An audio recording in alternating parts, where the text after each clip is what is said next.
Cinema bro the Vijay Deverakonda the family star movie అయితే నేను చూసేసి రావడం జరిగింది.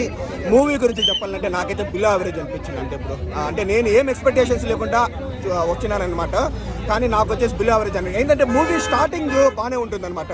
ఒక మిడిల్ క్లాస్ లైఫ్ ఒకటి జీవితం, ఆ విజయ్ దేవరకొండ మోసే బరువు బాధ్యతలు కావచ్చు, ఆ బంధాలు బాంధవ్యాలు కావచ్చు, అవన్నీ బాగానే చూపించినారు. లవ్ స్టోరీ కూడా పర్వాలేదు. కానీ సెకండ్ హాఫ్కి వచ్చేసరికి నిజంగానే సో విజయ్ దేవరకొండ ఐరన్ వంచలేదు, ఐరన్ దించినట్లు అనిపించింది. సో సెకండ్ హాఫ్ అయితే నిజంగా యూఎస్లో సీన్స్ కావచ్చు, అరే ఏంట్రా బాబు ఇది కంప్లీట్లీ ఇది ఇంకొక మూవీనే అయిందని మనకు అనిపిస్తుంది అనమాట. సో ఆ వెన్నెల కిషోర్ కామెడీ పెద్దగా పేయలేదు. సో ఫస్ట్ హాఫ్లో ఒక ఫస్ట్ 40 minutes బాగుంటుంది, క్లైమాక్స్ సీన్ బాగుంటుంది, ఆ 2 songs నందనందన కావచ్చు, కళ్యాణి వచ్చే బాగుంటుంది.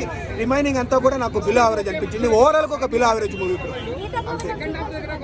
గీత గోవిందం గీత గోవిందం లాగానే కొంచెం అట్లా దాన్ని మిమిక్ చేసేదానికి ట్రై చేస్తాను. అంటే లైన్ అయితే బాగానే ఉంది. ఒక మిడిల్ క్లాస్ రోడ్డు కలుసుకుంటే ఏమైనా చేయగలరు, లైన్ బాగానే ఉంది. కానీ ఎగ్జిక్యూట్ చేసిన విధానం నిజంగా కొంచెం పూర్ అని నాకు అనిపించింది. ఓవరాల్గా it's like below average movie అని నేను చెప్తాను.